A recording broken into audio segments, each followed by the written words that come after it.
Hi and welcome to my channel. இன்றைக்கி நம்ம பார்க்க போகிறதுங்க பரோட்டாவும் சிக்கன் குழம்புங்க. Sunday special. 3/4 கிலோ மைதா மாவுக்குங்க 1 டீஸ்பூன் அளவுக்கு சுகரும் அந்த மாவுக்கு தேவையான அளவுக்கு உப்பு போட்டுட்டுங்க 1 கப்பு காய்ச்சி ஆற வச்ச பாலுங்க அதையும் போட்டு மூணையும் நல்லா கலந்துக்கலாங்க. கலந்துட்டு நல்லா ஒரு கலக்கு கலக்கிட்டு தண்ணி வந்து நம்ம தேவையான அளவுக்கு தான் ஊற்றணுங்க. ஃபஸ்ட்டு எடுத்தோடனே நிறைய ஊற்றிட்டோமா மாவு வந்து ரொம்ப களியாட்டாயிடுங்க. நமக்கு அப்போ வந்து பரோட்டா நல்லா வராது, ஒரு மாதிரி களி மாதிரி வரும். அதனால் கொஞ்சம் கொஞ்சமாக தண்ணி தெளித்து அதை நம்ம பிணையணுங்க. பெரிய பாத்திரமாக இருந்ததுன்னா நம்ம அதிலே பிணைஞ்சிக்கலாங்க. இதில் என்னால் பிணைய முடியல, அதனால் நான் கல்லில் போட்டு நல்லா பிணைஞ்சிக்கிட்டேங்க. இப்போ அதை எடுத்து போட்டுட்டு இப்போ நல்லா இந்த மாதிரி தேய்க்கணுங்க. ஒரு மாவு வந்து இப்படி இழுக்கும்போது நல்லா வரணும், அந்தளவுக்கு தேய்க்கணுங்க. 3/4 கிலோ மாவுக்கு கிட்டத்தட்ட எனக்கு ஒரு 15லேருந்து 20 நிமிஷம் ஆகிடுச்சுங்க நல்லா தேய்ச்சி எடுக்கிறதுக்கு. இது லைட்டாக கையில் ஒட்டுற மாதிரி இருந்ததுங்க, அதனால் வரமாவு கொஞ்சமாக போட்டுட்டு அதுக்கப்புறம் தேய்க்கும்போது இப்போ பாருங்கள் எனக்கு கையிலையும் ஒட்டலை, கீழே வந்து கல்லுலேயும் வந்து மாவு வந்து ஒட்டலைங்க. நல்லா வந்து அழகாக வந்து இந்த மாவு வந்து ஒன்றோட ஒன்று நல்லா இதாகிடுச்சு. இப்போ இதில் வந்து கொஞ்சோண்டு எண்ணெய் விட்டுக்கலாங்க. கொஞ்சமாக எண்ணெய் விட்டு அது எல்லாத்தையும் நல்லா ஒரு சேர நல்லா வந்து இது பண்ணிக்கிட்டு பேஞ்சு எடுத்துட்டோம்னு வைங்க, மாவு வந்து ரெடி ஆகிக்குங்க. இப்போ இதை வந்து நம்ம ஒரு மணி நேரம் நல்லா ஊற வைக்கணுங்க. அப்போ வந்து கொஞ்சமாக வந்து கிட்டத்தட்ட ஒரு 2 டேபிள் ஸ்பூன் அளவுக்கு எண்ணெய் விட்டுட்டுங்க இதை வந்து நல்லா உருண்டை பண்ணி நல்லா 1 மணி நேரத்துக்கிட்ட நல்லா ஊறுனுச்சுன்னா தான் அடிக்கிறதுக்கு வந்து மாவு வந்து நல்லா இருக்குங்க. இப்படி 2 பக்கமும் வந்து எண்ணெய் நல்லா ஸ்ப்ரெட் பண்ணிவிட்டுங்க.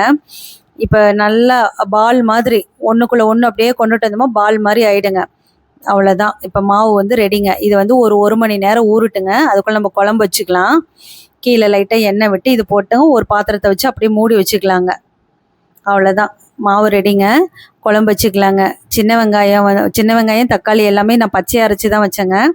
இது குழம்பு வந்து டிஃபனுக்கு நல்லா இருக்குங்க. இந்த மாதிரி குழம்பு செஞ்சு பாருங்கள். கொஞ்சமாக நல்லெண்ணெய் விட்டுட்டுங்க 1 கப்பு சின்ன வெங்காயம் அதை வந்து நல்லா நைஸாக அரைச்சி எடுத்துட்டுங்க கொஞ்சமாக உப்பு போட்டு நல்லா நம்ம வணக்கிக்கலாங்க.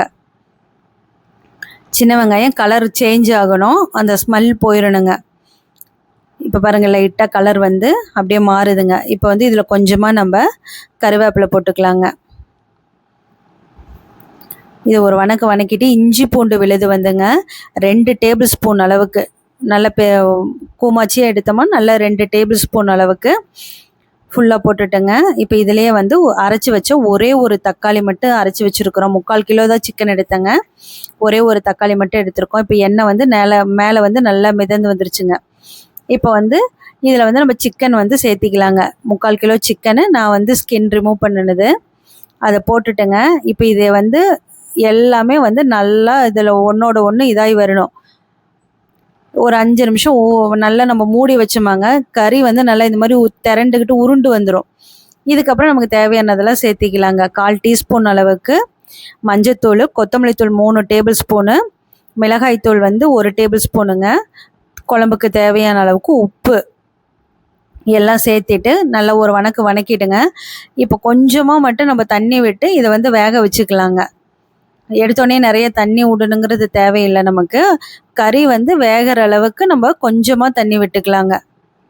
விட்டுட்டு இதை வந்து வேக வச்சிடலாங்க. இப்போ மாவு வந்து நம்ம இது பண்ணி 1 மணி நேரத்துக்கு பக்கமாக ஆயிடுச்சுங்க. இப்போ இதை வந்து நம்ம உருண்டை பிடிச்சி வச்சுக்கலாங்க. மாவு பாருங்கள் இப்படி கையை வச்சா உள்ளே போகணும். ஒரு பாத்திரத்தில் கொஞ்சமாக எண்ணெய் விட்டுட்டுங்க இப்போ வந்து இது உருண்டை பிடிச்சி அந்த உருண்டையெல்லாம் இந்த மாவில் நல்லா ஸ்ப்ரெட் பண்ணி எடுத்து வச்சிட்டோமா அடிக்கிறதுக்கு வந்து நல்லா வருங்க. நமக்கு மாவு வந்து நம்ம தட்டும் போது நல்லா வரும். இப்போ வந்து இதை நம்ம தேவையான அளவுக்கு கையில் எடுத்துட்டுங்க. இப்போ பாருங்கள் தான் ஒன்றுக்குள்ளே ஒன்று விட்டு அப்படியே நம்ம பெருவிரலை வந்து அந்த கட்டை விரலை வந்து உள்ளே வச்சு நீங்கள் எடுக்கும்போது மாவு நல்லா அழகாக பால் மாதிரி வந்துருங்க. ஃபஸ்ட்டு வராதுங்க, ஒரு 2-3 நம்ம செய்ய கரெக்டாக வந்துடுங்க. இந்த மாதிரி கட் பண்ணி எடுத்துட்டுங்க. அதை பாருங்கள் தான் இப்படி வந்து கரெக்டாக ஒன்றுக்குள்ளே ஒன்று விட்டுக்கணுங்க. மாவு எல்லாத்தையும் இப்போ ரவுண்டாக ஆக்கிட்டுங்க.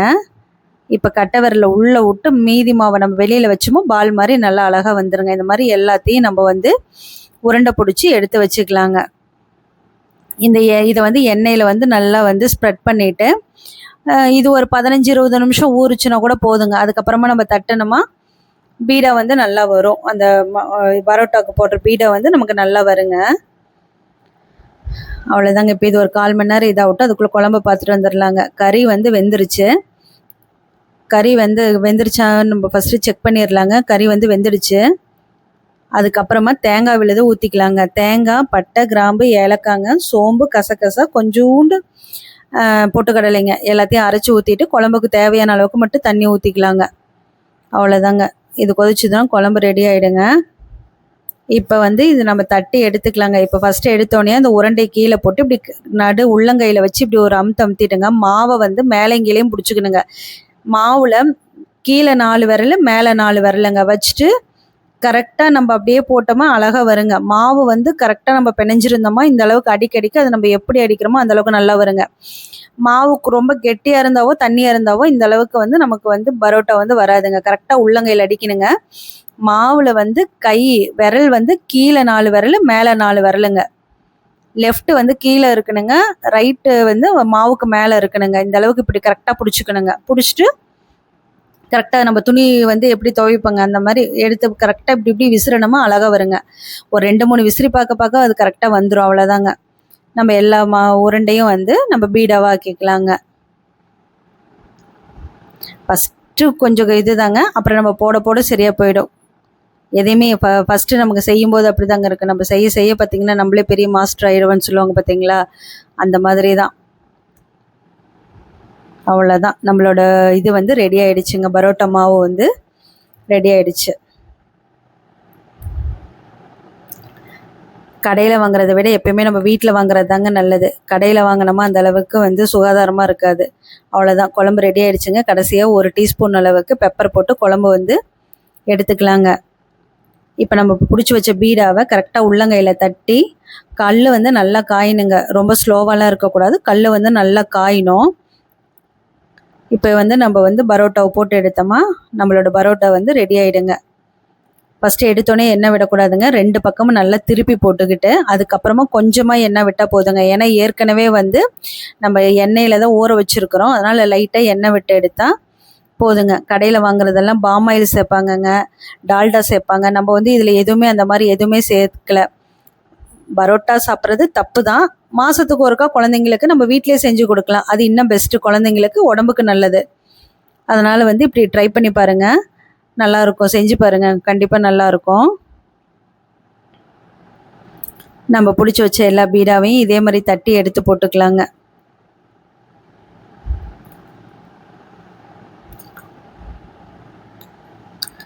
இதிலே நம்ம வந்து குழந்தைங்களுக்கு கொத்து பரோட்டாவும் போட்டு தரலாங்க. நம்ம வீட்டிலே செஞ்சுட்டு முட்டை சேர்த்து அந்த குருமாலேயே வச்சு கொத்து பரோட்டா போடலாம். அதுவும் நல்லா இருக்குங்க. 2ஐயும் வச்சு இப்படி தட்டிட்டோமா நம்மளோட பரோட்டா வந்து ரெடி ஆகிடுங்க. ட்ரை பண்ணி பாருங்கள். கண்டிப்பாக 2மே வந்து 2 காம்பினேஷனுமே நல்லா இருக்குங்க. இந்த குழம்பு வந்து இந்த மாதிரி டிஃபனுக்கு ரொம்ப நல்லா இருக்குங்க. செஞ்சு பார்த்துட்டு எப்படி இருக்குதுன்னு சொல்லுங்கள்.